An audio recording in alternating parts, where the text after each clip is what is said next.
Hello and welcome to Diverse and Inclusive Leaders. This is the show where I speak with the most inspirational and thought-provoking leaders of today and unearth their unique stories of diversity and inclusion to help inspire, educate and motivate others to make the world a better place. Today, I'm thrilled to be joined by Ewen MacPherson. He is the Group Chief People Officer at a very well-known brand, Havas UK. He's also chartered FCI PD. Ewen has a phenomenal background and experience working within the strategic people function with broad international organisations, including the likes of Universal Pictures, International Entertainment, and various other organisations. He sits at the helm of the group for Havas, which holds a number of creative brands and organisations. And Ewen also has a passion for humanistic-led people and business. Previously studied in and around the executive coaching arena and has an active interest within NLP as well. And I think you're a practitioner of NLP as well, Ewen. Welcome to the show. Thank you. Hi, great to be here. Well, it's fantastic to have you here, and it's great that I have had the opportunity to meet your good self in 3D as well, which I know is something rather rare these days. I'm dying to know, and I know that our audience will as well, is a little bit more about how you came to be where you are today. Have you always been as interested as you have within people, and is this something you planned upon? Because the career itself has been pretty epic and into itself across many countries, and you find yourself now based out of the UK working with Havas. Yeah, well, I'm not ashamed to say that I got here by accident, I think. So I have never had a big grand plan, or certainly the grand plan that I started off with is not the one that I followed with. But I'm a firm believer in following your nose, I guess, in terms of where opportunities take you, and that things work out the way they should work out based on you doing that. Walk us through this following your nose from the early days, because you've got some brilliant qualifications. And when I was prying into your background, I'd seen that you'd done marine and environmental sciences, and I thought, wow, that's pretty far reaching in terms of leading people and business strategy now. So talk us through that. And clearly, with the accent, I'm sure we've got people guessing as to where you were from. Yeah, so I am Australian by birth, and I think the marine sciences was always that from a very early age. That was my goal, so that was my plan. And to be completely honest, I think it was a poorly formulated plan, but was my plan nonetheless. So, and I was very binary and blinkered about that plan. So I disregarded any other possibility, and that was the entirety of my goal and my focus, through my teenage years and then going to uni. And to be completely honest, I was a little bit disillusioned with it, actually, and it wasn't what I had imagined it to be. And in terms of that following your nose thing, I sort of branched left a little bit after that and just went off exploring. And as a result of that, I found my way into working with people in a different way. So as part of that qualification, I became a scuba diving instructor.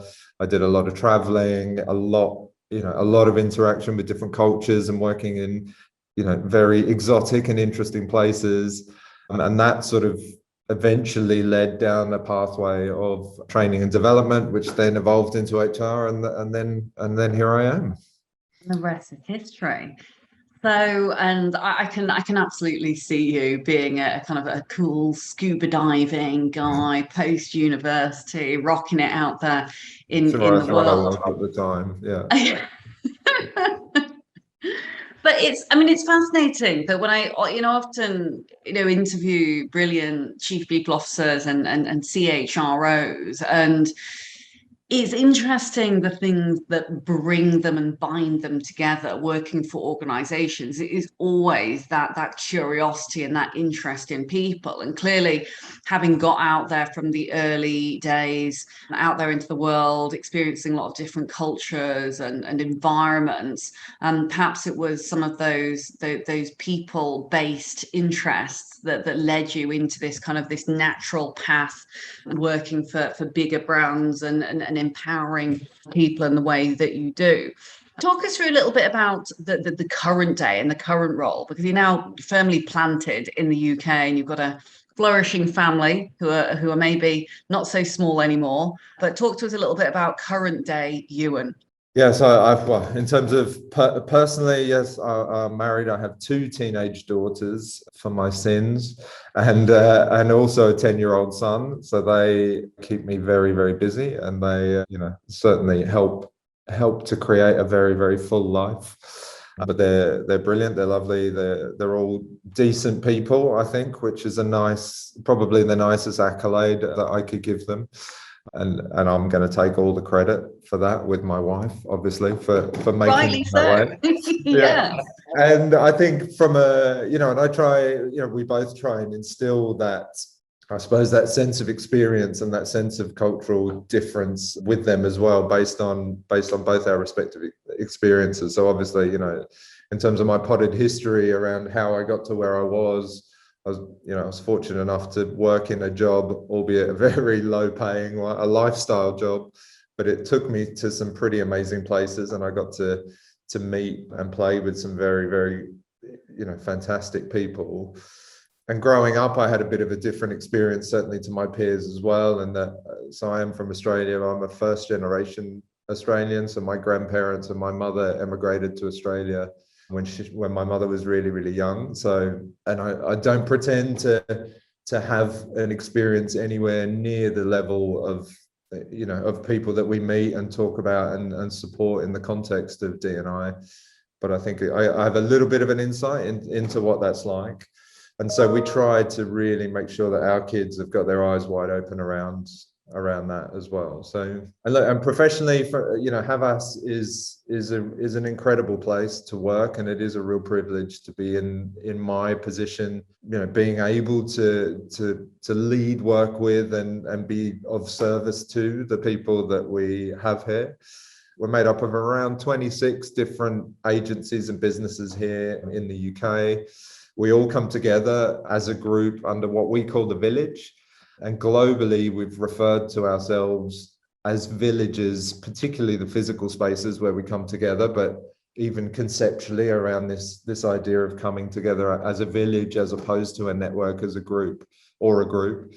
And I really like it. There's something really nice about the articulation of that from an inclusivity perspective, particularly. Like, I think this idea of villages conjures up thoughts of community, generosity, inclusion, togetherness. I really like it. And you do really feel it here. And I think one of the things that stands out for me about Havas is the people. And I know everybody says that, but I think more to that is there's a real feeling of, or a real spirit of generosity amongst everybody that works here, and it's palpable. So you've described that and articulated it so beautifully. And I absolutely concur when it comes to all aspects of diversity and inclusion. And, already we're talking, we talk about your personal experience. There's already a number of parts of that are intersectional focused. We talk about background and culture and our upbringing, the experiences we've had, the ones that we do as well as a parent, which I am, soon to be for the first time, which is very exciting. But like yourself, was not born here in the UK, was born in Hong Kong, and having that richness of experience culturally, but also having been imparted that by my white British parents, having been adopted. And with yourself, you have your children here in the UK, having that broad and open mind and wanting them to experience that, I think is truly a super mindset to have. But the community side of what sounds like a really warm and welcoming place to belong is critical, I believe, to the survival of modern, forward-thinking organizations. And I can tell as I hear you speak, I can hear the passion behind it. I can tell it is not just oh yes, it's all about the people. Truly community sense. Certainly when I speak to others, and I'm lucky and fortunate that I've spoken with and met a number of your other leaders, but the fact that this is a collection of companies, to be able to have a golden thread weaving between them is a really challenging thing to often do, because as businesses become acquired and more businesses join the group, I've often seen organizations that have struggled with the cultural fit. But what you definitely get from the Havas group is this sense of one and the greater piece within Havas. So yeah, I love the way that you have described that. And I guess moving on into more about the current day, and I know that we are planning on kind of discussing this interesting role between the people function and the strategic business function, which, interestingly, if I look at the people function a decade ago, I personally don't think there was a recognition that was deserved for the role of HR and people. And it's almost, and again, this is purely my opinion only, but it's interesting to see that's almost starting to happen again with diversity, because we're seeing more and more that this is just something that's lumped into the people function. And arguably, is it a people initiative? Or should I say, is it an HR initiative? Is this not a board-wide initiative that needs to be driven from, the external and from the internal? Yeah, absolutely. And I think, well, and I guess there's a few elements to unpack there, but certainly, yeah, I completely agree with you. Although I will caveat my agreement by saying that our village D&I function, if you like, does sit within my team. But I think there's an obvious link in that. I think a good strategic, high-performing people team is primarily about the people and the function of people within a business, and certainly moving away from this historical or this legacy idea of a personnel department, I suppose, the old school HR from bygone eras. So I think that more strategic approach to people and how your business manages that talent, there is a nice link there. Although I completely agree, it is not, it's not an HR thing, it's an everybody thing. And we've sort of done a couple of things to help broaden that out strategically for us here, actually. So as I say, the D&I function as it is does sit within my team, but I'm also part of our executive D&I committee, which is made up of leaders from outside of the HR community. So there are business leaders as part of that, so managing director level business leaders as part of that committee.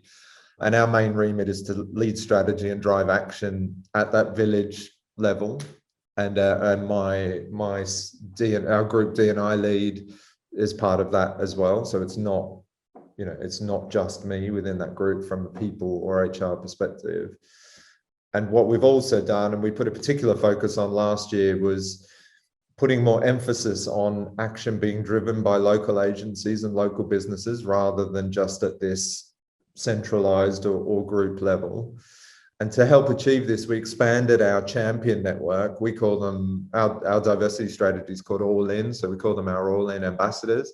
And we've recruited or expanded that network so that there's at least one in every single one of those businesses.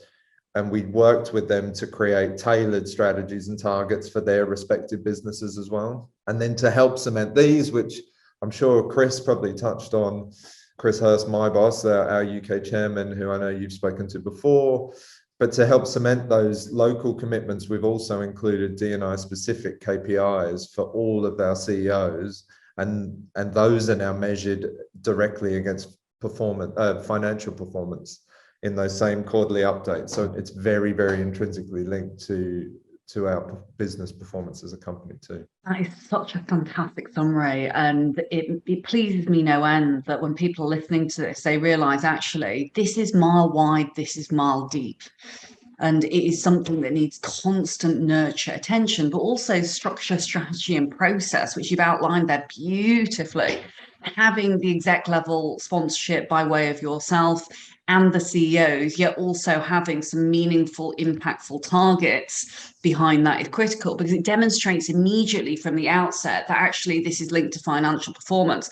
This is not a nice to have. It still astounds me that I occasionally have people coming to me saying, oh, we're too busy, because actually this is a nice to have. You look at the broader world of modern business and environmental social governance, or ESG, and societal as the middle aspect of that is growing beyond recognizable belief. And so when you look at the customer needs, the customer demographics through our buying power of millennials and such, and the millennials in the workforce that are dominating our 5 generations, the list is absolutely limitless. And again, I'm perhaps a little biased here towards D&I and the people function, as of course I would be coming from talent, but you think, wow, all of that is expected potentially to fit into the broader HR agenda. It is a far cry, a very, very far cry indeed from this the personnel department, which I love how you describe that. So I'm imagining someone kind of on a typewriter back in ye olden days running the personnel department. But what I like particularly about the strategy that you have is there's the recognition that, look, this is a top-down strategy, but it's also required to have the grassroots up. And it is the case that we need both. Often people will say to me, well, this is broader, we've got to drive it bottoms up. And I'm not saying that that's not a great idea, but without having buy-in from senior leadership, you don't get the trickle effect, which clearly the Havas Group has benefited from, because you've got broad brush senior execs giving time and power to the villagers and to the community, yet you're also saying, well, hey, each of our business is also unique, and each of our businesses might be in a different location, therefore the demographic might be different, therefore we've got to, we can't have a cookie cutter approach to everything. That makes sense. No, absolutely. And look, and it's obviously imperative that there is that drive from a senior level to cement the importance of what we do. But equally, it takes everybody to achieve this aim. Like, no, you can't have 3 people trying to push things down from the top, because you're only ever going to get so far, right? So sort of it takes a village to build a village, so we need everybody to be helping us drive these ambitions. So. Oh, that's a great quote. It takes a village to build a village. I like that. I really, really like that. I like the ambassadorial thing as well. It's something that we're really championing here at Dial, because, and again, we touched on the ERGs that you mentioned, which for anyone who's wondering is Employee Resource Group. And we hear these often be called different things, Business Resource Group, which I love because it denotes a strategic business priority, or even staff networks. I know that you have a number which cover various aspects of diversity, visible and invisible, and intersectionality. But ultimately, these vehicles almost are starting to now be utilised for greater good, be it as focus groups, be it as, in your sense, the ambassadorial side, which is really key to being able to drive the engagement. Talk to us a little bit about the employee resource groups you have, because I know that you were proudly speaking to me about these before, and I thought it'd just be great to kind of bring those to the fore and give them some of the recognition they deserve. Yeah, I think the beauty of, some of them have been self-organizing actually, which is lovely to see, and then others have been a little bit more deliberately designed, and they happen at different scales depending on the size of the businesses that they operate in as well. But we have, I suppose, centrally we have 4 that we use to support our bigger commitments, and we have our Havas Pride network, which is our oldest ERG that's been going for as long as I've been here, almost, I think, so quite a few years. And they are amazing at self-managing and self-leading, and they do an incredible job at promoting the cause, raising awareness, and putting on events, and they're really, really active both within our internal communities but also in wider communities at large outside of Havas, which is amazing. And then we've also then launched a women's network, which again is made up of people collaboratively across all of our village. So, which again is another great way to get our people coming together in new ways and learning from each other. It's brilliant to see. We've also got a disability group and a race and ethnicity group as well. And all of these are made up of people who have come from a place of personal passion or lived experience, who have come to join those groups. So we haven't had to sort of corral people into putting themselves forward for those groups. People are very, very quickly and very easily self-selected to be part of those, which is brilliant. And again, they're diverse groups within their own right, in that people are coming at those from different perspectives and bringing something different to all of those groups, which also is great in terms of furthering that message and giving a really good experience that reflects back outwards to everybody else. What I'm getting from the descriptor there is this empowerment that's been granted to the employee resource groups, and some of the self-fulfilling pieces around people sharing stories. And it's still, when people ask, well, what's the key to driving engagement? And you only say, well, there's no one silver bullet, but a great place to start is a personal story, because you see this incredible shared experience piece coming out. As you started off the podcast talking about being from Australia, immediately in my mind I'm thinking, oh, that resonates. I was born in Hong Kong. I wasn't born in the UK either, and already you're tapping into the personal side of the individual. And I can see that's what's happening across these 4 groups. Is not only is there that shared passion and connection on a different level, but also there is, the capability to be able to learn much more about others.